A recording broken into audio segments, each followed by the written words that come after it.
Assalamualaikum warahmatullahi wabarakatuh.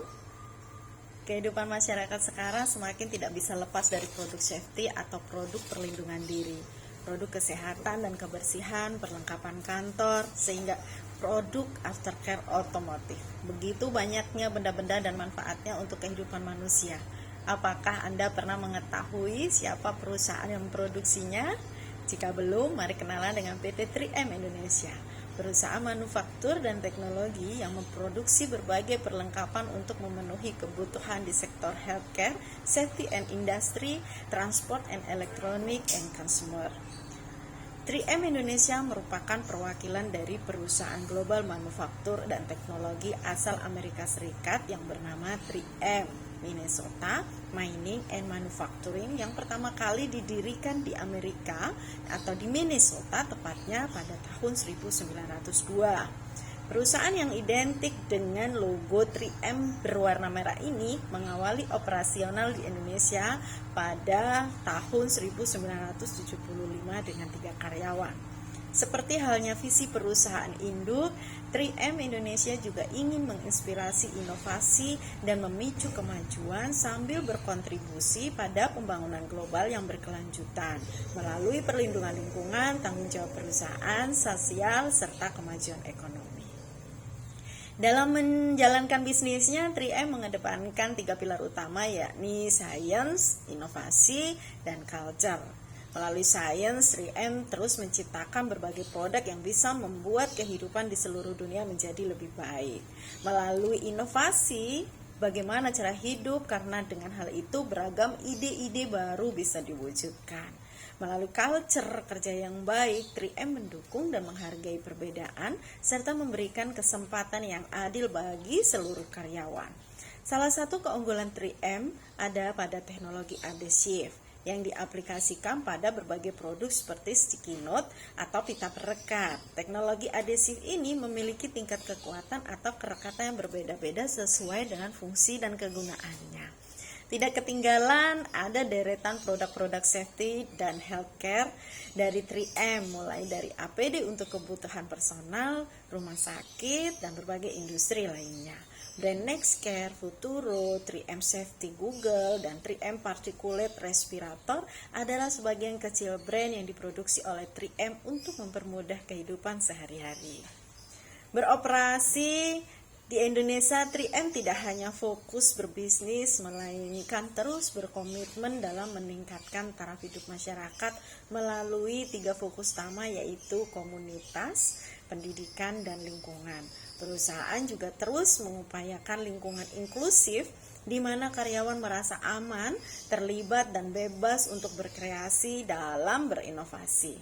3M bahkan menetapkan kebijakan hari relawan di mana mengajak para karyawan untuk berpartisipasi melakukan kegiatan sosial melalui program 3M Gives seperti membimbing siswa dan pemuda, kemudian mendukung organisasi nirlaba, kemudian memberikan bantuan untuk masyarakat yang terkena dampak bencana alam, dampak pandemi COVID-19, dan masih banyak hal-hal yang lainnya.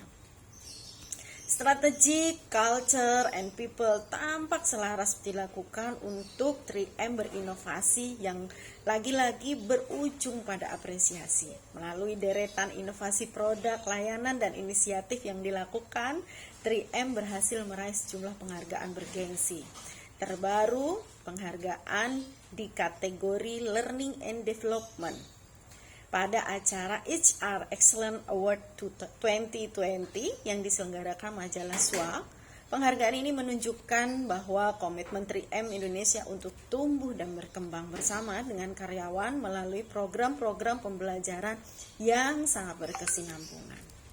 Dari pembelajaran 3M, jenis perusahaan bila mana dibandingkan dengan PNM tentu saja berbeda.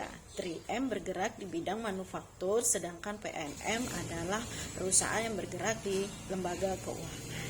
Namun ada beberapa hal yang bisa dipelajari untuk PNM bisa menjadi lembaga atau organisasi pembelajar. Saat ini